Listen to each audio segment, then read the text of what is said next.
முத்தக்காட்சி இல்லாமல் என் வாழ்க்கையே கிடையாதுங்க. படம் பார்த்தேன், எனக்கு பிடிக்கலன்னு போட்டு காட்டுறதெல்லாம் இனிமேல் பண்ணக்கூடாதுங்கிறது நண்பர்கள் மூலமாக நான் புரிந்து கொண்டேன். உங்கள் பேரில் கேஸு போடுவேன் நான். இந்த சந்திப்பும் இங்கேயே நிகழட்டும் என்று நான் சொன்னதற்கு காரணம், ஏதாவது பதட்டமான செய்தி இருந்தால் மட்டுமே சந்திக்கும் இடமாக இது மாறிவிடக்கூடாது என்பதற்காக. சந்தோஷமான சூழலிலும் இங்கே நாம் சந்திக்க வேண்டி வர வேண்டும் என்பதை மனதில் கொண்டு ஏற்பாடு செய்யப்பட்ட நிகழ்ச்சி. இது ரொம்ப சௌகரியமான ஹால்னு சொல்லிட முடியாது, ஆனால் எனக்கு நல்ல நினைவுகள் இங்கே இருக்கின்றன. திரு கேபி அவர்களை பார்ப்பதற்கு சந்திப்பதற்கு நான் புறப்பட்டு சென்றது இந்த அறையிலிருந்து தான், இந்த கதவு வழியாகத்தான். திரும்ப வந்து எனக்கு சான்ஸ் கிடச்சிரும் போல் இருக்கா என்று என் தாயிடம் சொன்னதும் இந்த வீட்டில்தான். நான் பரதம் பயின்றது இந்த வீட்டில்தான். இதை விற்க வேண்டி வரும் என்று உங்களிடம் சொன்னதும் இந்த இடத்தில்தான். இன்று அடுத்த படம் என்ன அடுத்தடுத்து பண்ணிகிட்டு இருக்கீங்க ரொம்ப கிட்ட அப்படின்னு கேட்குறாங்க. அந்த அளவுக்கு அதிக படங்கள் போன வருடத்திற்கும் இந்த வருடத்திற்கும் வித்தியாசம் ஏற்படும் அளவிற்கு என்னுடைய சினிமா வாழ்க்கை செழிப்பாக இருப்பதும் இந்த இடத்தில்தான். ஆக இந்த இடத்தில் உங்களை சந்திக்க வேண்டியது ஒரு முக்கியமாக எனக்கு பட்டது, அவ்வளோதான். இது எனக்கு முக்கியம். எனி குவெஸ்டன்ஸ், கேள்விகள்? அதாவது உத்தமனும் வில்லனும் ஒரே ஆள்தான். இதில் வந்து இரட்டை வேடம் என்பது இல்லை, 2 வாய்ப்புகள் என்பது இருக்கின்றது. ஒன்று வந்து 8ஆம் நூற்றாண்டு, இன்னொன்று வந்து 21ஆம் நூற்றாண்டு. வித்தியாசமான ஒரு படம். இதில் என்ன இல்லை என்பதை தெளிவாக சொல்ல முடியும். என்ன இருக்கிறது என்பது நீளமான பட்டியல், என்ன இல்லை என்பது வந்து சுருக்கமான ஒரு விஷயம். இதில் வந்து வழிந்தோடும் ரத்தம் ரத்த கலரி ஃபைட்டு அது கிடையாது. கார் தலை குப்புற விழுதும் கார் சேசிங்கும், மனிதர்களை ட்ரிப்பிள் சமர்சால்ட் அடித்து மிதிப்பதும் அல்லது துப்பாக்கியால் சுடுவதும் ஸ்லோ மோஷனில் ஓடுவதும் இதெல்லாம் இருக்காது. இது மனிதர்களை பற்றிய படம். இது காமெடி படமான்னு கேட்டால் இல்லைன்னு சொல்லவே முடியாது. இப்போ அழுகிற படமான்னு கேட்டால் இல்லைன்னு சொல்லவே முடியாது. ரெண்டும் நெகிழ்வு நிறையா இருக்கும் படத்தில், சிரிப்பும் நிறையா இருக்கும். ரெண்டும் கலந்தது தான் இது.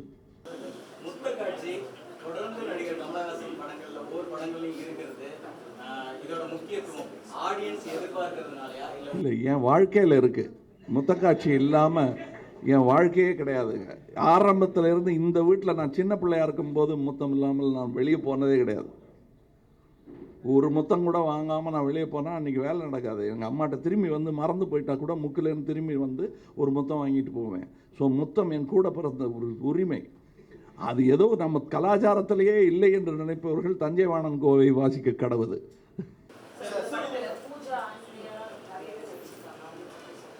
இதில் 5 ஹீரோயின்னா டியூட் பாடினா தான் ஹீரோயின்னு கிடையாது. 5 ஹீரோயின் அற்புதமாக நடித்திருக்கிறார்கள். அதில் வந்து ஊர்வசி நடிக்கிறார்னு சொல்கிறது வந்து ஒரு புதிய அறிமுகமாக இருக்காது. நல்லா நடிக்கிறது மட்டும்தான் அவருடைய முதல் வேலை. இதில் நான் சொன்னது போல் வாட் இஸ் நாட் தேர் இந்த ஃபிலிம் சொல்லிட்டேன். What is there in this film is extraordinary talents. அதாவது நான் நல்லா நடிச்சிருக்கேன்னு சொன்னால் எனக்கு ரொம்ப சந்தோஷமாக இருக்கும், இல்லைங்கிறது. அது ஒரு காலகட்டம். என் கூட நடித்த எல்லாருமே, ஒரு டிரைவர் வேஷம் கூட இந்த படத்தில் பிரமாதமாக இருக்குங்க என்று சொல்வது ஒட்டுமொத்த தொழில்நுட்ப வளர்ச்சியின் ஆதாரமாக சான்றாக மாறுகிறது. அது இந்த படத்தில் நிகழ்ந்திருப்பதாக நான் நினைக்கிறேன்.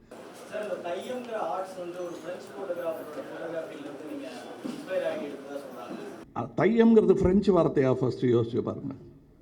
இந்த தையம்ங்கிற வார்த்தையை வந்து இது எப்படி இருக்குன்னா, இந்த ஆண்டாள்ங்கிறத வந்து ஃப்ரெஞ்சு கவிஞர்கிட்ட இருந்து தான் நீங்கள் கற்றுக்கிட்டீங்க. இந்த ஸ்ரீவல்லிபுத்தூர் ஆண்டாள், ஸ்ரீவல்லிபுத்தூர் ஆண்டாள் எல்லாமே யாருடைய சொத்து என்பதை இதை குறிப்பிடுகிறது. தையம் என்னும் கலை 1000 வருடம். அப்போ ஃப்ரான்ஸில் இன்னும் சரிவர அரசு பரிபாலனம் நடக்க துவங்கி இருக்காது. ரோமன் பிடியில் இருந்திருப்பார்கள் அவர்கள்.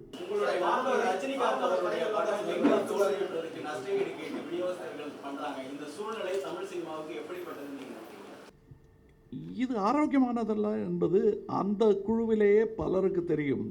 ஆக நான் புத்தி சொல்ல வேண்டியதில்லை. ஏன்னால் அந்த தொழிலில் நான் மிதமாக சம்பந்தப்பட்ட ஒரு ஃப்ரிஞ்ச் டிஸ்ட்ரிபியூட்டர் நான். அதில் பெரிய பேரனுபவம் உள்ளவர்களை கேட்டால் சிரித்துக்கொண்டு அதற்கு சரியான பதிலை சொல்லுவார்கள் என்பது தான் என்னுடைய பதில்.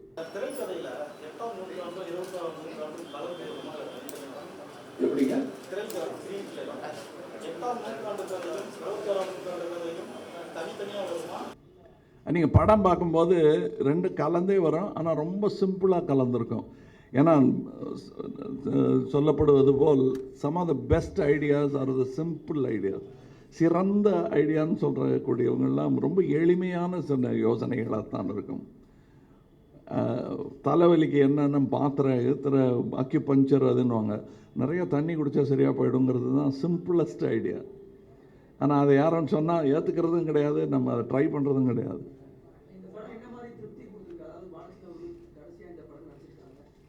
இப்போ கண்டிப்பாக திருப்தி. இதை செய்யாமல் விட்டிருந்தால் என்று யோசித்து பாருங்கள். அவருக்கு இந்த படத்தையும் காட்ட முடியல, அதில் அவர் நடிக்காமலும் இருந்திருந்தால் எத்தனையோ படத்தில் நடிக்கலை, ஆனால் இந்த படத்தில் அவர் நடித்து விட்டு போயிருக்கிறார் என்பது எங்களுக்கு எவ்வளோ பெரிய ஆவணமாக அது மாறி இருக்கிறது. எங்களுக்கு எவ்வளோ சந்தோஷமான ஒரு ஆவணம். ஏன் இன்னும் சொல்லப்போனால் அந்த வீட்டில் ஒரு அம்மா தனியாக உட்காந்துருக்காங்க, அவங்க ஞாயிற்றுக்கிழமை போட்டு பார்க்க ஒரு படமாக இது மாறி விடுது. சார், பாலச்சந்தர் சாரும் கே விஸ்வநாத் சார் ரெண்டு பேரோட நடிக்கும்போது உங்களுக்கு எப்படி இருந்துச்சு அதோட ஃபீல்?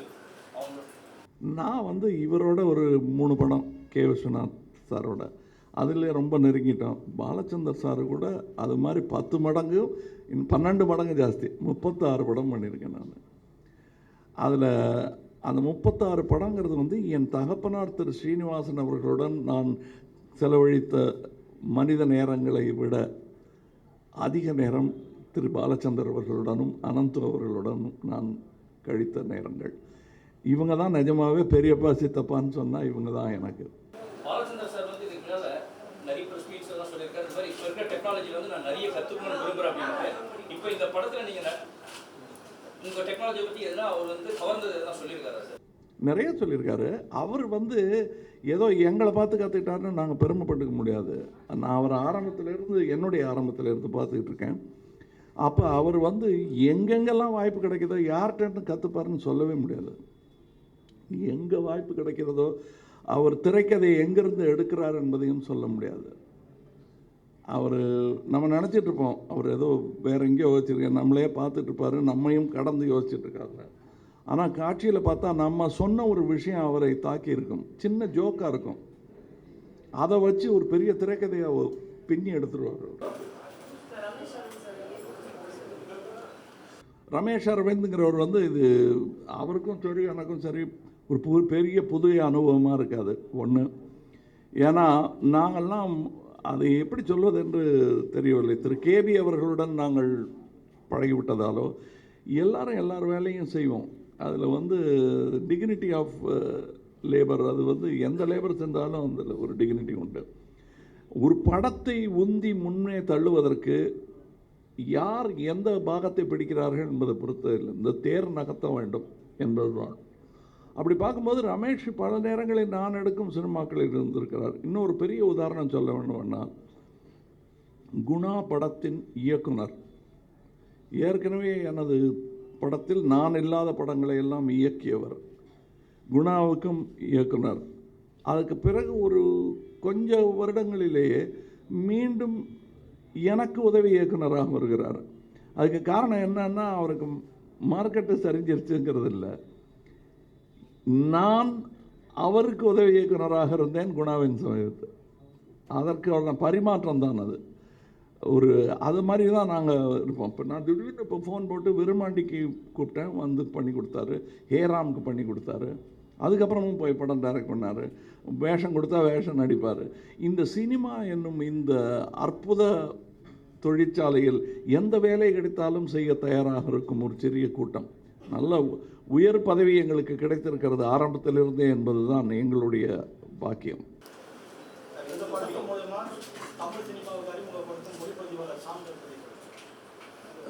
ஷாம் தத் அதாவது எங்களுக்கு கிடைத்த ஒரு அரிய கலைஞர். அவர் வந்து சானு தத் என்ற சானு வர்கீஸ் என்பவர் அறிமுகப்படுத்தினார் அவர். அதுதான் அந்த சகோதரத்துவத்தின் ஒரு அடையாளம். டேட்டு இடைஞ்சலாக வருது, இந்த படம் ஆரம்பிக்கணும் விஸ்வரூபம் 2, நீங்கள் தான் விஸ்வரூபம் 1 கேமராமேன். ஐயோ தள்ளி ஆரம்பிங்கன்னு கெஞ்சினார் அவர். இல்லை அப்படி தள்ளி ஆரம்பித்தோன்னா கால விரயம் ஆகிடும், தப்பாயிடும், நீங்கள் இல்லை ஒரு 3-4 மாதம் தள்ள முடியுமான்னாரு. நான் அந்த படத்தை விட்டுட்டு வர முடியாதுன்னு. இல்லை ஆரம்பிக்கணும், அப்போ அதுக்கு தொடர்ச்சியாக இருக்கணும்னா நானே அடுத்த கேமராமேனை சஜஸ்ட் பண்ணுறேன்னாரு. அந்த உணர்வு எனக்கு பிடித்தது. என்னுடைய அடுத்த படம் சானு வர்கீஸ் தான் பண்ணுறாரு, அவர்கிட்ட பேசிகிட்டு இருக்கோம். ஸோ அவர் தேடி எங்களுக்கு அறிமுகப்படுத்தி மாலை போட்டு அனுப்பி வைத்தவர் தான் ஷாம் தத். விஸ்வரூபம் 2 பண்ணிகிட்டு இருந்தார். அவர் பண்ணும்போது நான் சானு வர்கீஸ்க்கு ஃபோன் போட்டு சொன்னேன், ரொம்ப சந்தோஷமாக இருக்குது இவர் கூட வேலை செய்வது, நல்ல ஆளை தான் தேர்ந்து கொடுத்துருக்கிறீர்கள் என்று. இப்போ இவருடன் பணிபுரிந்தது இன்னொரு படமாக மாறி இருக்கிறது விஸ்வரூபம். எப்படி ஜிப்ரன் கூட அந்த படத்திலிருந்து இந்த படத்துக்கு வந்ததோ அது மாதிரியே ஷாம் தத் அவர்களுடைய குதூகலம் ஒரு ரொம்ப தொற்று. அது அந்த குதூகலம் வந்து ரொம்ப குதூகலமாக எல்லாத்தையும் செய்வார். கொஞ்சம் ஜாஸ்தி குதூகலமாக கூட இருப்பார் பல நேரங்களில். எல்லாரும் சோர்ந்து முடிச்சுக்கலாம் இன்றைக்கிங்கும்போது இன்னும் கொஞ்சம் ஒரு கோணத்தில் எடுக்கலாமான்னு சொல்லக்கூடிய ஒரு குதூகலமான இளைஞர். சினிமா என்பது வந்து அவருக்கு ரொம்பவும் பிடித்த ஒரு விஷயம். அவருக்கு தொழிலாகவும் இது அமைந்தது அவருடைய பாக்கியம். அவருக்கு சினிமா ஒரு பெரிய பொழுதுபோக்கு.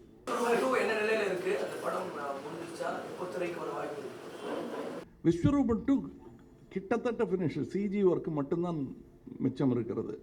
இது நிஜம்.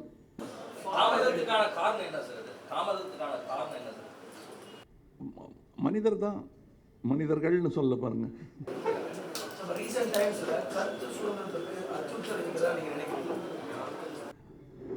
எல்லா டயத்துலையுமே அது இருக்கு. அந்த அச்சுறுத்தல், அச்சம் இருக்கிறது என்பதை விட அந்த உரிமை இருக்கிறது என்பது நமக்கு ஞாபகம் இருக்க வேண்டும். அதுக்கு பயப்படுறோம்னு சொல்லிகிட்டே இருக்கக்கூடாது. பேச்சு நீங்கள்லாம் கேர்ஃபுல்லாக இல்லைன்னா பத்திரிகையில் என்ன எழுதலாங்கிறத சொல்ல ஆரம்பிச்சிருவாங்க. உங்களுக்கு கிடைத்திருக்கும் இந்த சுதந்திரம் பல ஆண்டுகளாக பல பத்திரிகையாளர்களின் ஏன் உயிர் தியாகம் கூட செய்து உங்களுக்கு இந்த சுதந்திரத்தை வாங்கி கொடுத்திருக்கிறார். Sir, as we speak now, sometime back, the Supreme Court quashed the Article 66A of the IT Act, which was seen as a major threat to freedom of expression. As an artist who has faced often the onslaught of French groups against freedom of expression, how will you? I still feel we are facing it. Slowly, the certification board is turning into a censor board all over again. They have given us a list of words that we cannot use. I don't think that is progress. I think that's a regression. And I'm not even sharing comparing my ideas with that of what my peers are saying in Bombay and other places. I'm very sure similar voices will rise from all corners of this filmmaking community. And the 66A is no longer a law. The court has quashed it. Would you welcome that? Which? Article 66A of the IT Act, which was seen to be a major threat to freedom of expression. Because of the post on Facebook and Twitter were put behind bars earlier. Oh, that is very important because you cannot, because even in the film industry, I hear naive voices which talk about shutting down the internet, shutting down the voices. It's the same voices which said we'll shut down the satellite televisions. அதான் சமூக வலைத்தளமே வரக்கூடாது என்று சொன்ன உங்களுக்கு ஞாபகம் இருக்கலாம் இந்த பத்திரிகை. என்னுடைய பத்திரிகையாளர் சந்திப்பில் அந்த மாதிரி தடைகளை எதுவும் நான் ஏற்படுத்தியது கிடையாது. நான் தனியாகவே வைக்க வேண்டியிருந்தது. இந்த பத்திரிகையாளர்களை, வலைத்தள பத்திரிகையாளர்களை தனியாக சந்திக்கும் ஒரு ஏற்பாடை செய்திருந்தேன். காரணம், இந்த வளர்ச்சிகளை தடுக்கக்கூடாது என்பதும் என்னுடைய கருத்து. முடியாது என்பது ஒரு கருத்து, கூடாது என்பது என்னுடைய கருத்து. அதுதான் முக்கியமான கருத்து. ஏனென்றால் இது நம்முடைய பரிமாண வளர்ச்சியின், நம்முடைய சமுதாய பரிமாண வளர்ச்சியின் ஒரு சான்று. அதை நீங்கள் அமைதிப்படுத்த முற்படுத்தல் என்பது தவறான காரியம். மகாராஜாக்கள் ஆண்டு கொண்டிருந்த இங்கிலாந்திலேயே ஹைட் பார்க்கில் சோப் பாக்ஸ் ஆரேட்டரி என்பதை அனுமதித்தார்கள். அரசுக்கு எதிரான குரலை அங்கே எழுப்பி தங்கள் கோபங்களை தணித்து கொள்ள ஒரு ப்ரெஷர் குக்கரில் விசில் வச்ச மாதிரி ஒரு விஷயமா வச்சுருந்தாங்க. You mean IT's growth cannot be stopped? So we can tell that one in English. Information technology's growth cannot. You should not is what is my personal opinion. You cannot is the public opinion.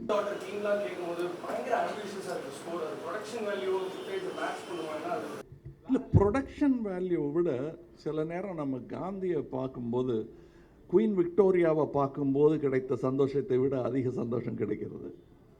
அவர் கையில் செங்கோலும் நெற்றியில் கோஹினூர், நம் திருடிய கோஹினூர் வைரத்தையும் வச்சுட்டு அவங்க உட்காந்துருக்கும்போது அவங்கள பார்க்கும்போது இருக்கிற சந்தோஷத்தை விட பல்லாத இந்த கிழவனை பார்ப்பதில் ஒரு சந்தோஷம் ஏற்படுகிறது.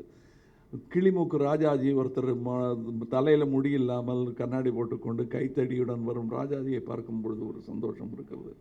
மூக்குப்பொடி போடும் அண்ணா அவர்கள் தமிழ் முழங்கும்போது அது பார்க்கும்போது அவங்கள விட அழகான நடிகர்கள் எத்தனையோ பேர் இருந்தால் கூட நமக்கு அதில் ஒரு சந்தோஷம் இருக்கிறது.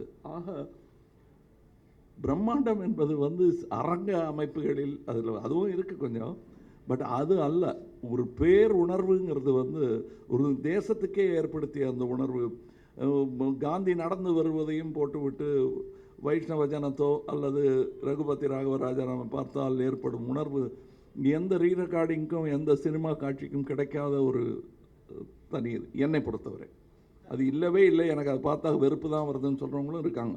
அதனால தான் அவர் சுட்டுக் கொல்லப்பட்டார்.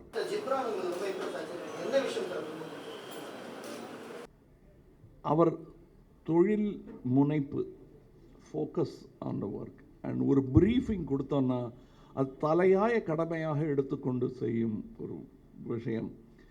தானும் ஒரு பகுதி தான் இந்த சினிமா என்பதை தெளிவாக புரிந்து கொண்டவர். நான் தான் சினிமா எனும் அகந்தை இல்லாமல் என்னை போலவே சினிமாவின் ஒரு பகுதி தான் நாம், வெல்லப்போவது கடைசியாக சினிமா தான் என்பதை தன்னை முன்னிலைப்படுத்திக் கொள்ளாமல் தன் கலையை முன்னிலைப்படுத்திக் கொள்ளும் ஒரு இளம் கலைஞர்.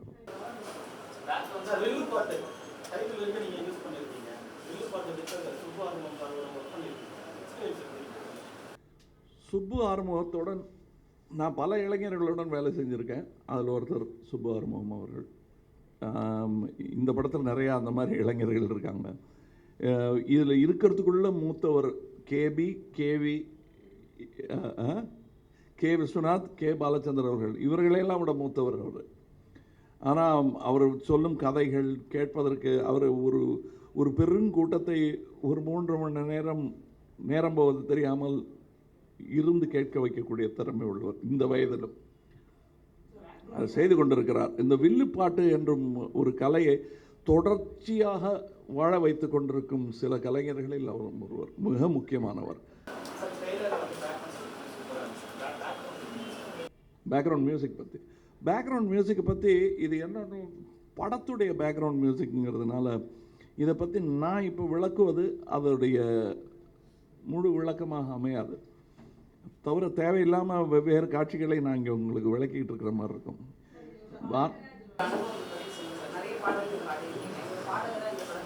ரொம்ப அற்புதமாக இருந்தது. வெவ்வேறு கட்டங்களின் இன்றைய தொழில்நுட்பம் முந்தைய மாதிரி இல்லைங்க. இப்போ முதல்ல நான் பாடும்போது இருந்த தொழில்நுட்பமும், ஏன் இளையராஜா அவர்களே ஒளிப்பதிவு செய்யும் முறையும் இன்று அவர் ஒளிப்பதிவு செய்யும் முறையும் வேறாக மாறி இருக்கிறது. ஸோ ஒரு பாட்டை இன்று ஒளிப்பதிவின் போது பாடுபவன் மிக தனிமையாக செய்ய வேண்டிய ஒரு விஷயமாக இருக்கிறது. முன்பு ஒரு குழு இருக்கும், பாட்டை உடனே கேட்டுடலாம், உடனே அது என்ன நல்லதாக கெட்டதாங்கிற முடிவு பண்ண முடியும். இப்போ நம்ம பாடிட்டு வரும்போது முழு அதிருப்தியுடன் தான் வெளியே வர முடியும். ஏன்னா நம்ம குரல் மட்டும் கேட்கும், ஒரு பீட்டு வச்சுருப்பாங்க. அதற்கு பிறகு அந்த மியூசிக் டைரக்டர் அதை அழகுபடுத்திக்கிட்டே வருவார். அப்படி பார்க்கும் பொழுது கிட்டத்தட்ட 5-6 படிமங்களாக நான் இதை பார்க்க நேர்ந்தது.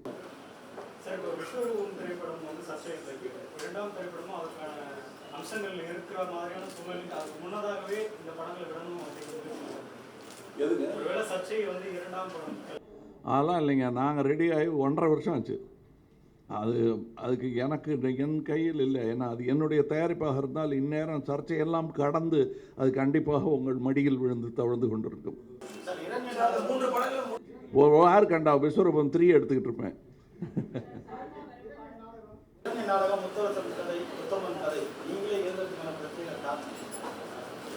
எனக்கு பிடிக்கும், எழுத பிடிக்கும். நான் நடிக்கவும் செய்கிறேன் இல்லையா, அந்த மாதிரி தான்.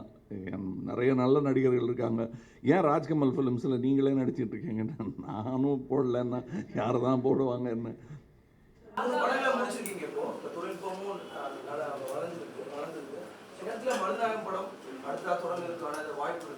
இருக்கு, பேசிகிட்டு இருக்காங்க. அவங்கக்கிட்ட நான் அதோடைய முழு வீச்சு என்ன என்பதையும் விளக்கி சொல்லி கொண்டிருக்கிறேன். ஏன்னா மருதநாயகன்றது இன்னொரு படம்னு நினச்சா அவங்க பங்கு எடுத்துக்கொள்ள முடியாது. அது ஒரு ஆங்கில, பிரெஞ்சு, தமிழ் படம். அதற்கான தயாரிப்புகளும் தயார் நிலையுடன் வர வேண்டும் என்பது தான் எனது வேண்டுகோள். என் நண்பருக்கு நான் விடுத்த வேண்டுகோள். சோஷியல் மீடியாஸ்ல தொடர்ந்து டச்அப்ல இருக்கு. தொடர்ந்து உங்க பேர்ல ஒரு அஃபிஷியல் ஃபேஸ்புக் பேஜ்லாம் இருக்கு. நீங்க ட்விட்டர் அக்கவுண்ட் தனியாக தொடங்குறதுக்கான எண்ணம் ஏதாவது இருக்கு? அது ஒவ்வொருத்தரும் ஒவ்வொன்றும் செய்வாங்க, சில பேர் செய்ய மாட்டாங்க. இப்போ ஜெயகாந்தன் அவர்கள் தொடர்ந்து சிறுகதை எழுதவில்லை. ஏன்னு கேட்டால், வள்ளுவனை கேட்காத கேள்வியை என்னிடமே கேட்குறீங்க. 1333 குரல் தான் அவர் எழுதிட்டு முடிச்சிட்டாரு, அதோட போதுன்னு. அது மாதிரி நானும் முடிச்சிட்டேன்ற அந்த மாதிரி நானும் எழுதலை, அவ்வளோதான். கடவுள் இல்லாமல் உண்டா இந்த உலகம்?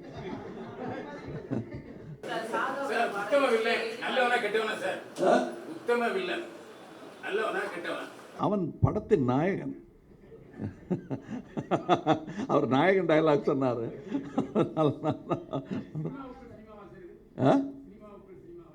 இருக்கலாம், பாருங்களேன். நீங்கள் எல்லாத்தையும் குட்டையும் போட்டு உடைக்கணும்னு நினச்சிங்கன்னா அது என்ன?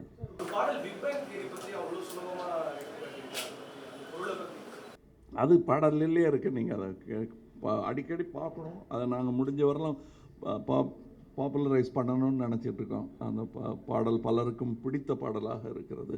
அதனால தான் அதை பற்றி எங்கே கேட்காம விட்டுருவாங்களே, நானுன்னு கை காட்டுவாங்க கூட்டத்தில் ஃபோட்டோ எடுத்துக்கிறதுக்கு. அந்த மாதிரி ஒரு கவிஞனாக நான் அதை விட்டுறாதீங்க, அந்த வரியை படிங்கன்னு சொல்ல கடமைப்பட்டு தான் அதை நம்ம இசை வெளியீட்டு விழாவின் போது அதை பற்றி பேசினோம்.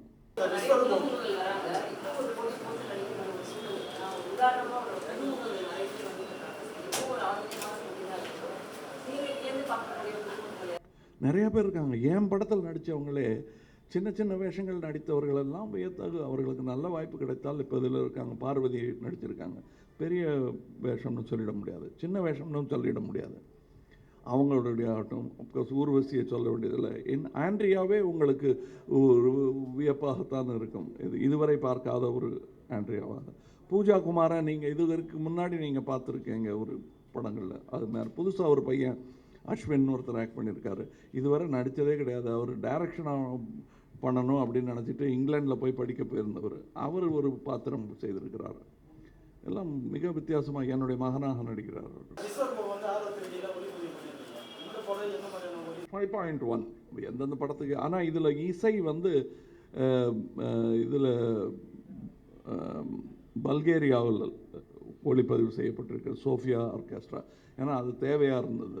படத்துக்கு என்ன தேவையோ அதை ரொம்ப சிறப்பாக செய்திருக்கிறார். அதாவது கிட்டத்தட்ட 96 பீஸ் ஆர்கெஸ்ட்ரா வைத்து கொண்டு வேலை வாங்கியிருக்கிறார் ஜிப்ரன் அவர்கள்.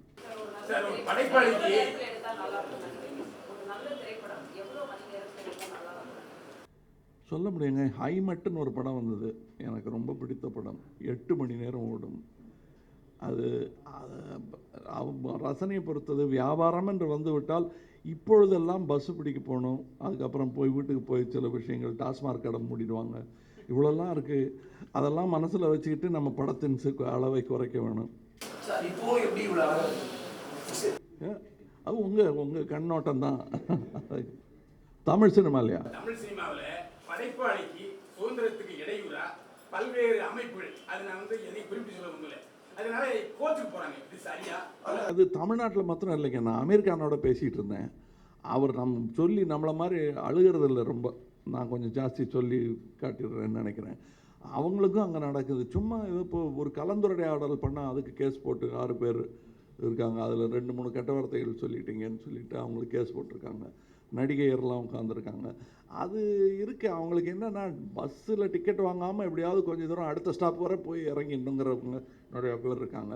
நியாயமான கோபங்கள் அணுகுமுறை இதுவல்ல. நேராக வந்து பார்த்து படத்தையே எடுக்காமல் மாற்ற முடியும். நான் ஒரு உதாரணம் சொல்கிறேங்க.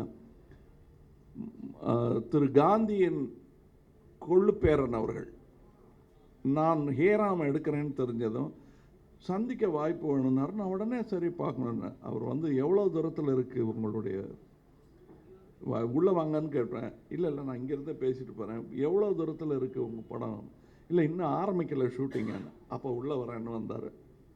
என்னடா அதுன்னு சொல்லிட்டு உள்ளே வந்ததும் தயவுசெய்து இந்த படத்தை எடுக்காதீங்க, நீங்கள் நாத்துராம் கோட்ஸே வேஷம் தானே போடுறீங்க அப்படின்னாரு. இல்லை நீங்கள் எப்படி அதை அப்படி முடிவு பண்ணீங்கன்னு கேட்டேன். இல்லை உங்கள் ரசிகன் நான்.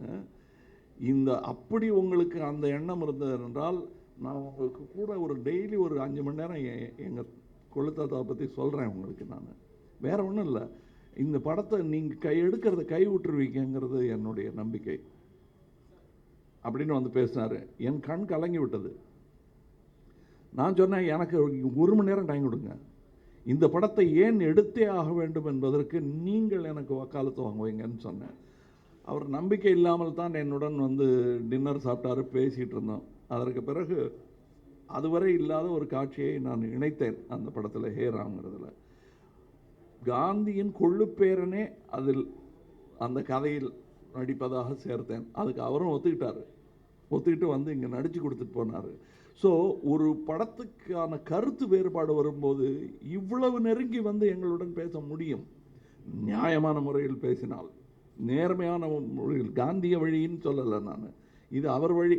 அவர் காந்தி வழியில், அவரும் காந்தி தான்னா கூட அவர் வேறு வழியில் வந்தார் அவர். ஆனால் அது நேர்மையாக வந்து பேசி தீர்த்து கொள்ளும்போது, ஒருவேளை அவர் நான் நிஜமாகவே அப்படி ஒரு கருத்துடைய படம் எடுப்பதாக இருந்தால் அந்த 6 மணி நேரம் அவர் கொடுத்துருந்தா ஒருவேளை அவர் என்னை கன்வின்ஸ் பண்ணி கூட இருக்கலாம். அவ்வளவு சாத்தியக்கூறுகள் இருக்கின்றன. மனிதர்கள் ஒருவருடன் ஒருவர் தொடர்பு. கோர்ட்டில் போய் எதையும் சாதிச்சிட முடியாதுங்கிறதுக்கு எனக்கு பல உதாரணங்கள் இருக்கிறது. எங்கள் வீட்டில் கிட்டத்தட்ட ஒரு 10-15 வக்கீல்கள் இருக்கிறார்கள் உறவினர்களில். You talked about the new restrictions imposed by the Film Certification Board. What is your worry about these new restrictions? It is again becoming a censor board. They are supposed to be a certification board. We had brought it down to that after a lot of argument, logical argument. Now one gentleman who's also known to me, Mr. Nelani, he comes and reverts its position back to being a censor board. They are giving you a list of dialogue that should not take place in this. You cannot talk like this in times of the web world. It's interlaced world. You cannot stop anything. It's going to get more and more free. I don't think these people have seen Netflix or any of those things. That cinema has changed. It's totally different. And it's unfair to curb cinema. You are stopping Indian cinema from becoming international. And expletives are the rights of a writer in cinema. Sir, சினிமாவிலேருந்து restriction இருக்குது ஏஜுக்கு. நீங்கள் சொல்கிறீங்க இந்த மாதிரி அவங்க கொண்டாந்துருக்காங்க நிறைய restriction. இப்போ சோஷியல் சைட்ஸில் பார்த்தீங்கன்னா சின்ன வயசுலேருந்து பெரிய ஆளுங்க வரைக்கும் பார்க்குறாங்க. நம்பர் ஆஃப் விசிட்டர்ஸும் பார்த்தீங்கன்னா வந்து படத்தோட அதிகமாக இருக்குது. அதில் வர டைலாக்ஸ் வந்து it is worse then what is scene. அதைத்தான் சொல்கிறேங்க நான். இல்லை ஒன்றுமே, இது ஒரு ரொம்ப குழந்தைத்தனமான விஷயங்க. இது ஒரு சர்ச்சு, கோவில் பூசாரிகள், பண்டாரங்கள் செய்யும் வேலை இது. அதை வந்து இந்த காலத்தில் செய்ய முடியாது. ஒரு காலத்தில் இட்டாலியில் சர்ச்சு பாதிரியார்கள் தான் சென்சார் போர்டு ரூம் நடத்திக்கிட்டு இருந்தாங்க. மணி அடித்தாங்கன்னா அந்த காட்சியை நீக்கிடணும். இது படமாக கூட வந்தது. அப்படியெல்லாம் நடந்திருக்கு. அதெல்லாம் நடக்காது. இனிமேல் நடக்கக்கூடாது என்பது ஒரு உண்மை, நடக்காது என்பதும் ஒரு உண்மை. சார், ஒரு திரைப்படம் முழுமையடைந்து சென்சார் போர்டு ஓகே சொன்னதுக்கப்புறம் சில இயக்கங்கள் அந்த படத்தை வந்து அனுமதிக்கல அப்படின்னா அதை நீங்கள் எதிர்க்கிறீங்களா, வரவேற்கிறீங்களா? அவங்களுடைய கருத்து. படம் பார்த்துட்டு சொல்லுங்க. படம் பார்க்கறதுக்கு முன்னாடி சொல்கிறது வியாபாரம் என்று தான் நான் நினைக்கிறேன். அது என்ன வியாபாரம்? எங்கிட்ட இருந்து காசு வாங்கினா என்ன, வெளியிலேருந்து வாங்கினா என்ன, இல்லை வாங்காமலே இருந்தாலும் இல்லை, அது ஒரு விதமான வியாபாரம். நீங்கள் நேர்மையான ஆளாக இருந்தால் படம் பார்த்து விட்டு சொல்லுங்கள். படம் பார்ப்பதற்கு முன்னாலேயே இப்படி நான் படம் பார்த்தேன் எனக்கு பிடிக்கல என்ன போட்டு காட்டுறதெல்லாம் இனிமேல் பண்ணக்கூடாதுங்கிறது நண்பர்கள் மூலமாக நான் புரிந்து கொண்டேன். அதுதான் சினிமா. நீங்கள் இந்தியா அந்த குறிப்பாக தமிழகம் எந்த மாதிரி நல்ல வளர்ச்சி அடைகிறது நீங்கள் பார்க்குறீங்க? நீங்கள் தொடர்ந்து சமூகத்தை பார்த்துட்டு இருக்கீங்க. தமிழ்நாடு ப்ளஸ் இந்தியாவுடைய growth எப்படி இருக்குன்னு பார்க்குறீங்க அப்பார்ட் ஃப்ரம் சினிமா? நல்லாவும் இருக்குது, பத்தாதுங்கிறதும் உண்மை.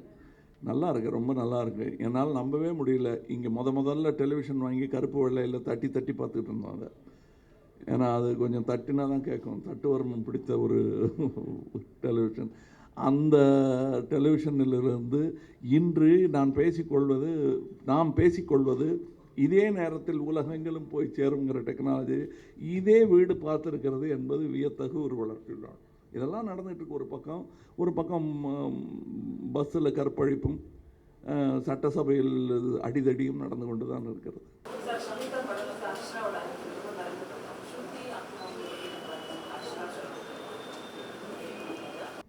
அக்ஷராவுடைய ஆக்டிங்கை பார்த்து நீங்கள் எப்படி மிரண்டீங்கன்னு எனக்கு தெரியாது. நான் வேறு மாதிரி மிரண்டேன். ஐயோ இன்னும் நல்ல படங்கள் வரணுமே, எனக்கு கிடைத்த மாதிரி நான் பெற்ற இன்பம் இந்த குழந்தைகள் பெற வேண்டுமே என்ற பயம் வந்து விட்டது. ஏன்னா பாலச்சந்திரன் மாதிரி ஒரு டைரக்டர் அவங்களுக்கெல்லாம் கிடைக்கணும். அது எத்தனை வடிவங்களாக பிரிந்து ஒரு கேக்கு அவங்களுக்கு வெட்டி துண்டு துண்டாக கொடுக்க போகிறாங்க. வெவ்வேறு அனுபவங்களாக கிடைக்க போகிறது. இந்த 36 படமும் 36 இயக்குநர்களிடமிருந்து கிடைக்க போகிறது அவங்களுக்கு. அது நல்லதாகவும் இருக்கலாம், இல்லை இப்படி ஒரு நல்ல ஆசிரியர் அவர்களுக்கு கிடைக்க வேண்டுமே என்பதும் என்னுடைய ஒரு ஆசை. ராஜ்கமலில் பண்ணலாம், பட் அதில் என்னென்னா இந்த செல்ல குழந்தைகளை வைத்துக்கொண்டு படம் எடுப்பது என்பது வந்து கொஞ்சம் கஷ்டமானது. அவங்க ஃபஸ்ட்டு டிசிப்ளின் கற்றுக்கொள்வதற்காகவே கூட வெளியே சென்றிருக்கிறார்கள் என்று சொன்னால் அது மிகையாகாது. 1990s வந்து ரஜினி சார் நீங்கள் கலந்து நிறைய படம் நடிச்சிருக்கீங்க. ஆனால் இப்போ இருக்கக்கூடிய கட்டத்தில் வந்து ரஜினி சார் நம்ம கொஸ்டின் கேட்கக்கூடாது, ஏன்னா அவர் டைரக்ட் பண்ண மாட்டாங்க. பட் உங்களால் வந்து எல்லாமே படம் முடியும். நீங்கள் வந்து ரஜினி சார் அப்ரோச் பண்ணி ஒரு படம் எடுத்தீங்களா? தேவைப்பட்டால் எடுத்துட மாட்டோம்மா, நாங்கள் எல்லாம் செய்வோம் நாங்கள். ஆனால் ஏன் இணைந்து நடிக்கலை என்பதை வந்து எம்ஜிஆர் சிவாஜி கிட்ட கூட இத்தனை முறை கேட்டிருக்க மாட்டாங்கன்னு நினைக்கிறேன். நன்றி. அதை நாங்கள் மனசில் வச்சுக்கிறோம்.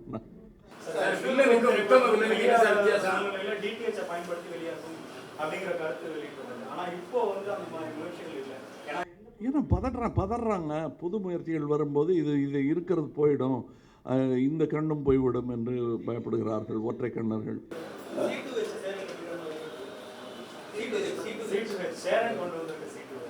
பார்க்கணும். இப்போ நான் வந்து அரங்கேற்றத்தில் நடிக்கும்போது என்னை இந்த கேள்வி கேட்டால் சொல்ல முடியுமா நல்ல நடிகராக வருவீங்களான்னு? சத்தியமாக ஆசை தாங்க ஐயா, நீங்கள் விட்டிங்கன்னா நான் வருவேன்னு தான் சொல்ல முடியும் சார். சொல்லவே முடியாது. எனக்கு ஏன் சொல்லத்தான் நினைக்கிறேன். 16 வயதிலே முடிந்து கூட என்னுடைய நிலைமை வந்து எதிர்காலம் எப்படி இருக்கும் என்று தெளிவாக சொல்ல முடியாத நிலைதான். அவருக்கு எல்லா வெற்றிகளும் வர வேண்டும் என்று ஒரு சகோதரனாக சொல்ல கடமைப்பட்டிருக்கிறேன்.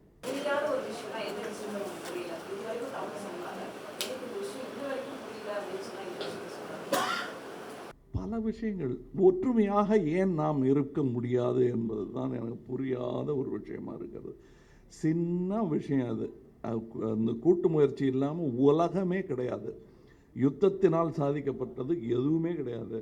அது அமெரிக்காவே உணர்ந்து தன்னுடைய மிரட்டு ஆயுதங்களை எல்லாம் எடுத்து மடித்து வைத்து கொண்டிருக்கிறார்கள். அது ஒற்றுமை என்பது ஏன் இன்னும் நமக்கு வரமாட்டேங்கிறது? கலைஞர்களை விட்டு விடுங்க, அவர்கள் உதிரிப்பாட்டார்கள். வியாபாரிகள் மத்தியில் கூட ஒத்துமை வர மாட்டேன் என்பது தான் வியப்பான ஒரு விஷயம்.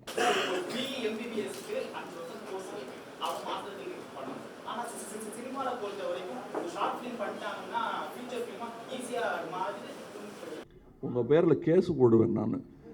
ஏன்னா நான் உங்கள் பேரில் கேஸ் போட்டு அடுத்த ப்ரெஸ் மீட்டில் இந்த மாதிரி கேள்வி கேட்க முடியாமல் பண்ணிவிடுவேன். ஏன்னா இதையே நான் வந்து பல ப்ரெஸ் மீட்டில் சொல்லியிருக்கேன். இவ்வளோதாங்க ஒரு எண்ணத்தை வந்து சொல்கிறது வந்து அது உங்கள்கிட்ட திருடித்தது ஆகிடாது. எங்கிட்ட இருந்து நீங்கள் எடுத்தாலும் அது அந்த கணக்கில் சேராது. இது பொது சிந்தனை. இந்த 5 வருடம் படிக்கணும் டாக்டருக்குன்னு சொல்கிறது வந்து மக்கள் புரிந்து கொள்ள வேண்டிய ஒரு விஷயம்.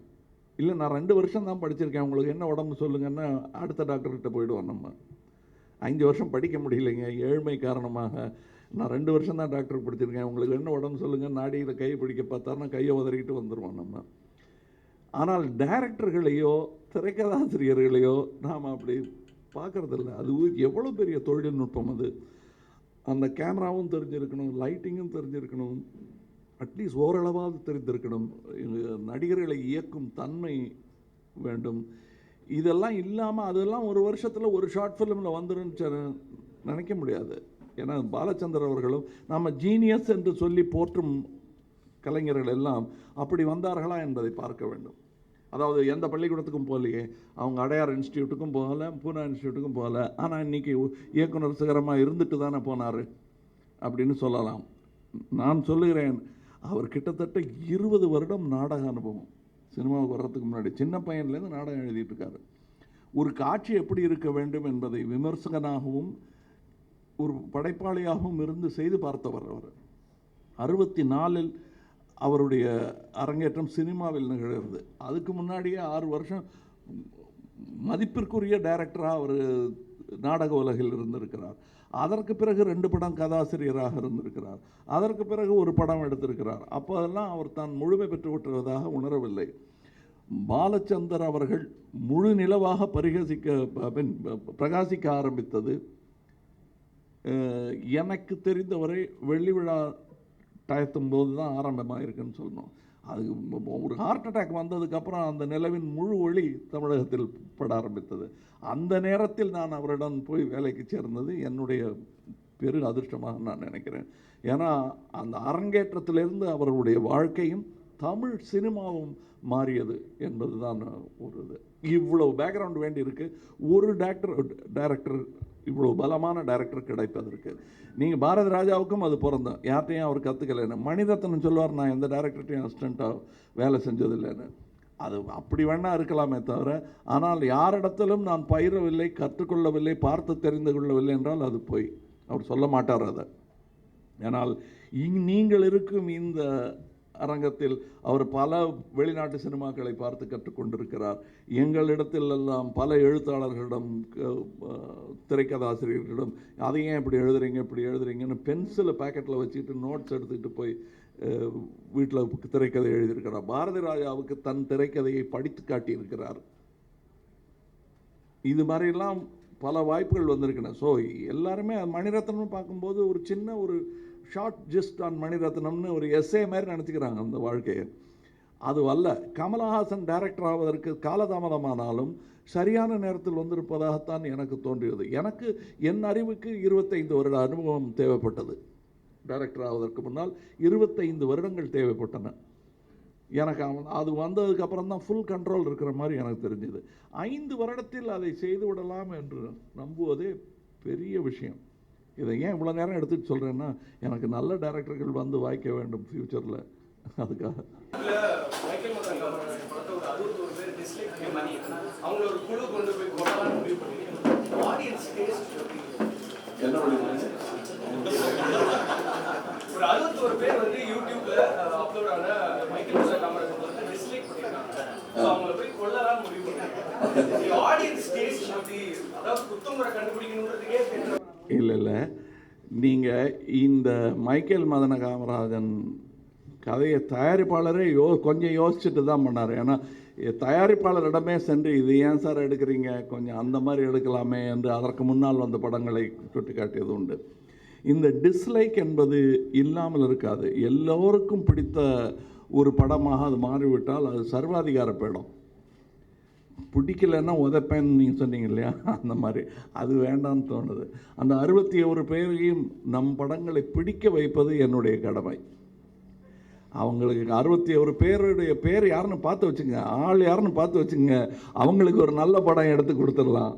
நல்ல படத்தால் நல்ல கலையால் தான் அவங்கள அடிக்கணுமே தவிர வெறும் கையால் அடித்த பிரயோஜனம் இல்லைங்க.